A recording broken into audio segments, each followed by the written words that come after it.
Causa, sim, insegurança jurídica, intranquilidade no cidadão, porque ele sabe que votou neste candidato e, de repente, seu candidato, por mais que tenha alcançado o número de votos suficiente, ele, por decisão judicial, ele perde o mandato. Isto é muito ruim para a democracia, mas isto ocorre porque o Legislativo brasileiro, notadamente o Congresso Nacional, Câmara e Senado, infelizmente, não vem cumprindo o seu papel constitucional, que é criar leis para que nós tenhamos segurança jurídica. Daí ocorre a denominada judicialização da política, né, em que o Poder Judiciário, através das resoluções do Tribunal Superior Eleitoral ou de decisões do Supremo, muda todo o processo eleitoral. Alguns dizem que este é o terceiro turno, né, de uma eleição. Isto não pode ocorrer, mas a culpa é do próprio Senado, a culpa é da própria Câmara dos Deputados. E agora, nessa comissão da qual o senhor faz parte, em que a reforma política está sendo discutida, inclusive por pontos separadamente, que pontos o senhor destacaria fundamentais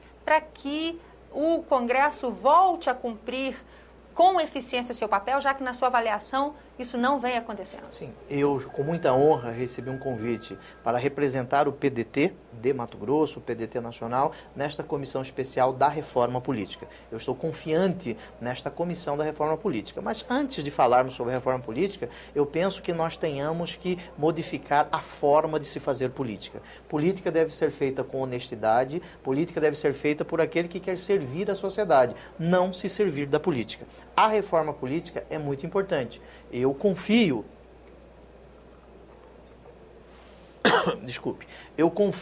nesta comissão, mas alguns temas devem ser ali debatidos e estão sendo debatidos que podem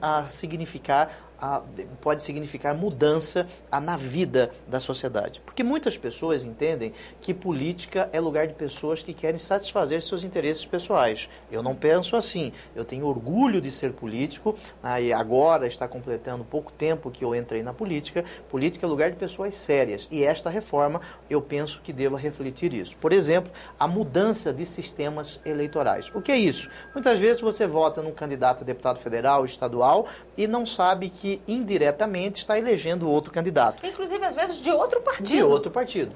Por isso, nós estamos discutindo na comissão a extinção das coligações eleitorais, para evitar que você vote no candidato e eleja outro candidato. No Brasil, nós temos quase 30 partidos políticos. Isto é um absurdo. No mundo todo você não encontra isso, que é impossível você ter um arco ideológico com 30 facetas políticas. Só no Brasil existe isso, como jabuticaba, né? Só existe no Brasil.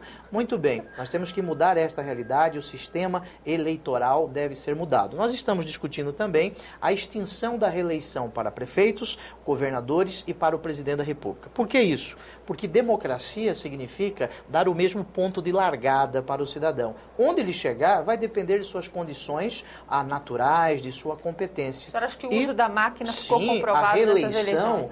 Ela causa distorção no processo democrático, porque nós temos o abuso do poder político, abuso do poder econômico. O presidente, os governadores e os prefeitos que disputam reeleições, eles já saem na frente daquele que está disputando a eleição fora do cargo.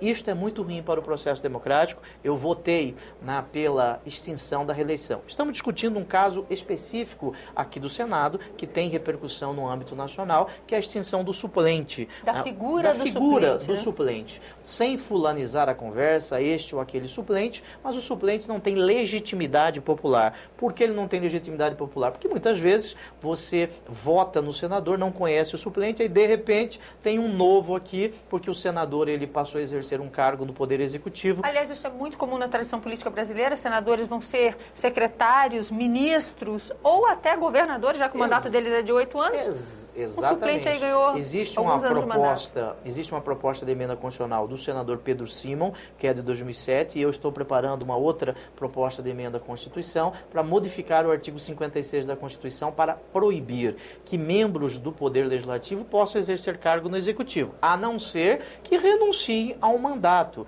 Por que isso? Nós vivemos num regime presidencialista, nós não vivemos no parlamentarismo. O legislativo, ele tem por função, uma das funções mais nobres do legislativo hoje, no século XXI, é a fiscalização. Aí, de repente, ele exerce cargo no executivo e isto pode comprometer a sua imparcialidade no momento da fiscalização. Nós temos que mudar o suplente e foi decidido na comissão especial presidida pelo senador Francisco Dornelles que o suplente apenas substituirá nas situações transitórias, não sucederá nas situações definitivas. E nós teremos eleições para o novo senador nas próximas eleições para acabar com a figura do suplente, um só suplente que apenas substituirá até o momento das próximas eleições. Senador, muito obrigado por essa conversa. Nós vamos acompanhar toda a sociedade, o trabalho dessa comissão no Senado e também da comissão na Câmara sobre reforma política. Nós conversamos neste programa com o senador Pedro Taques sobre o tema. Eu sou Ângela Brandão e este é o programa Argumento